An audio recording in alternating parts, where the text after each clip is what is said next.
Rusia adalah salah satu negara besar di dunia.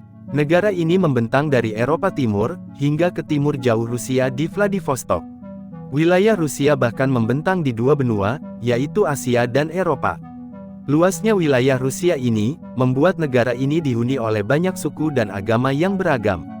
Untuk agama, Rusia didominasi oleh umat Kristen, khususnya umat Kristen Ortodoks.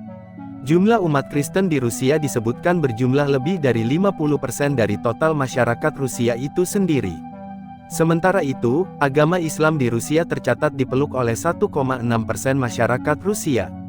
Jumlah umat Islam di Rusia memang tidak banyak, namun uniknya, ada satu suku Muslim yang mendiami salah satu wilayah di Rusia. Suku itu adalah suku Chechen. Suku ini mendiami salah satu negara bagian di Rusia, yaitu negara Chechnya. Secara geografis, Chechnya berada di bagian barat daya Rusia.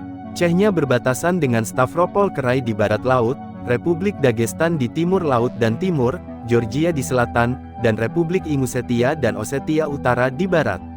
Letaknya berada di pegunungan Kaukasus Utara. Ibu kotanya berada di kota Grozny. Suku Chechen bukanlah satu-satunya suku Muslim di Rusia, ada juga suku Tatar, Bashkir, dan Ingus. Suku Chechen dikenal sebagai suku yang kuat dalam pertempuran. Suku Chechen bahkan menjadi salah satu suku bangsa yang berhasil melawan bangsa Mongol dan mempertahankan wilayah pegunungan mereka dari invasi bangsa Mongol yang sangat berjaya di masanya. Tidak hanya sekali, suku Chechen bahkan berhasil menahan serangan bangsa Mongol sebanyak 2 kali. Meski keberhasilan ini harus dibayar dengan kerugian yang sangat besar secara materi, nyawa dan kehancuran negara mereka. Suku Chechen juga dikenal dengan sebutan bangsa Vainah. Dalam bahasa Nah yang merupakan bahasa asli bangsa Vainah Chechnya, Chechen Ingus mengandung arti, rakyat kita. Penulis Persia Ibnu Al-Faqih dan Al-Baladorzi, menyebut bangsa Chechnya ialah sekelompok orang Kaukasia yang terdiri dari etnis Kis di Georgia Selatan dan orang-orang Ingus di Kaukasia Utara yang telah ada sejak abad ke-9 hingga ke-10. Pada era abad ke-9 dan ke-10 itu juga, orang-orang Arab Muslim masuk ke wilayah Makhas, sebuah kerajaan yang berdiri pada abad pertengahan di Kaukasia Utara. Namun pada abad ke-13, kerajaan Makhas yang berada di Chechnya sekarang, hancur oleh bangsa Mongol yang dipimpin oleh Batu Khan dan Genghis Khan. Meski kerajaan yang berdiri di wilayah mereka hancur, suku Chechen dapat mempertahankan wilayah mereka dari invasi bangsa Mongol tersebut. Dalam sebuah catatan milik Giovanni da Pian del Charpin, bertahun 1250. Catatan itu berbunyi, ketika mereka orang-orang Mongol mulai mengepung sebuah benteng, mereka mengepungnya selama bertahun-tahun, seperti yang terjadi hari ini dengan satu gunung di Tanah Alans. Kami percaya mereka telah mengepungnya selama 12 tahun dan mereka orang Alan yang melakukan perlawanan dengan berani dan membunuh banyak Tatar, termasuk banyak bangsawan. Orang Alan yang dimaksud di sini diidentifikasikan sebagai suku Chechen. Setelah invasi bangsa Mongol, Islam mulai menyebar di kawasan tersebut.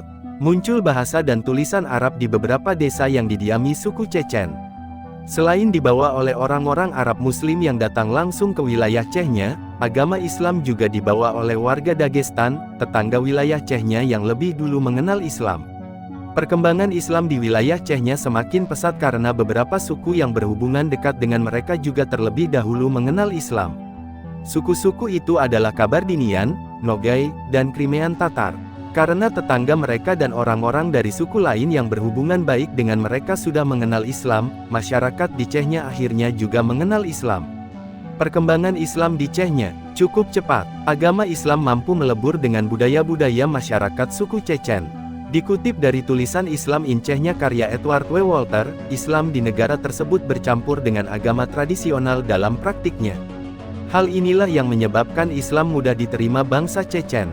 Sama halnya dengan kita di Indonesia, Islam menyebar melalui budaya-budaya lokal yang dilakukan langsung oleh ulama. Karena banyak kecocokan dengan keyakinan masyarakat lokal yang telah mendarah daging secara turun-temurun, kehadiran Islam pada akhirnya diterima dengan mudah. Islam di Chechnya memiliki warna utama tradisi Sunni Safia misalnya Tarik Sufi, Naqshbandiyah, dan Qadiriyah. Naqshbandiyah banyak dianut warga di daerah dataran rendah Chechnya, sedangkan Qadiriyah umumnya dipilih masyarakat pegunungan. Selama berabad-abad, Islam semakin kuat menancapkan kukunya dalam kehidupan masyarakat Chechen. Hingga pada abad ke-15 hingga 16, untuk pertama kalinya, Chechnya diinvasi oleh Kekaisaran Ottoman dan Kekaisaran Safawi atau Persia. Tercatat Chechnya didatangi oleh lebih dari 1 juta muhajir yang menetap di wilayah tersebut. Karena didatangi oleh saudara sesama Muslim, masyarakat Chechnya menyambut baik kedatangan mereka. Para pendatang ini banyak aktif dalam pasar tenaga kerja di Chechnya. Namun dalam catatan sejarah, Kekaisaran Ottoman tidak pernah menguasai wilayah Chechnya. Pada abad ke-15 dan 16 itu juga, ada beberapa terjadi gejolak politik antara suku-suku yang mendiami wilayah Kaukasus Utara. Hingga akhirnya pada abad ke-16, Rusia datang melakukan invasi untuk memperluas kekuasaannya. Pada masa itu, Rusia berperang melawan Persia, Safawi dan wilayah Kaukasus Utara menjadi medan pertempurannya. Saat itu Rusia berhasil mengalahkan Persia Safawi, dan menguasai wilayah Kaukasus Utara. Namun pengaruh politik Kekaisaran Rusia mendapat perlawanan keras dari suku Chechen. Ini menandai konflik pertama antara suku Chechen dengan Rusia. Suku Chechen adalah suku yang sulit ditaklukkan oleh Tsar Rusia saat itu. Dari abad ke-16 hingga ke-17, terjadi banyak invasi yang dilakukan Kekaisaran Rusia ke wilayah Kaukasus Utara ini. Salah satu negara yang paling sulit ditaklukkan adalah negara Chechnya yang dikuasai oleh suku Chechen. Keberhasilan mempertahankan diri dari invasi Mongol membawa sebuah kekuatan besar bagi suku Chechen untuk mempertahankan wilayahnya dari Rusia. Ditambah saat itu masyarakat Chechen sudah mayoritas menjadi Muslim. Sebuah simbol yang dinilai sebagai perlawanan kepada Kekaisaran Rusia. Rusia sempat mundur dari Kaukasus Utara tanpa bisa menaklukkan suku Chechen. Saat Persia kembali masuk ke Kaukasus Utara, ada kekuatan politik dari orang Georgia yang tidak mau dikuasai oleh orang Persia lagi. Mereka kemudian menjalin hubungan dengan Kekaisaran Rusia. Mendapat dukungan dari orang Georgia, Rusia kembali membangun kekuatan untuk menguasai wilayah Kaukasus Utara untuk kedua kalinya. Kekaisaran Rusia menggunakan agama Kristen untuk membenarkan penaklukannya. Target utamanya adalah masyarakat Muslim yang saat itu mayoritasnya berasal dari suku Chechen. Mereka melabeli suku Chechen sebagai bandit atau kelompok pemberontak. Saat itu, perlawanan dari suku Chechen dipimpin oleh Mansur Usurma, seorang Syekh Sufi dari Chechnya. Dengan dukungan dari suku-suku Kaukasus Utara lainnya, kelompok yang dipimpin Mansur Usurma membawa cita-cita mendirikan negara Islam Transkaukasus dengan landasan hukum syariah. Selama perjuangannya, Mansur Usurma mendapatkan dukungan dari Kekaisaran Ottoman Turki, yang secara tidak langsung, wilayah Chechen saat itu berada dalam perlindungan Kekaisaran Ottoman Turki. Atas nama persaudaraan Muslim, hubungan baik itu tercipta.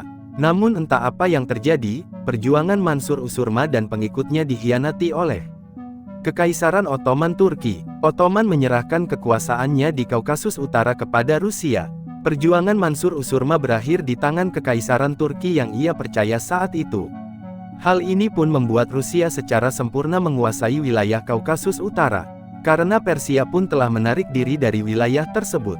Namun kekuasaan Kekaisaran Rusia di wilayah tersebut tidaklah mulus. Meski gagal, kelompok-kelompok kecil suku Chechen tetap berjuang melawan Rusia. Suku Chechen ini membuat Rusia jengkel. Berbagai strategi perang dari yang biasa hingga yang kejam diterapkan untuk menumpas perlawanan suku Chechen ini. Namun tetap saja orang-orang Rusia tak pernah bisa menumpas semua perlawanan mereka.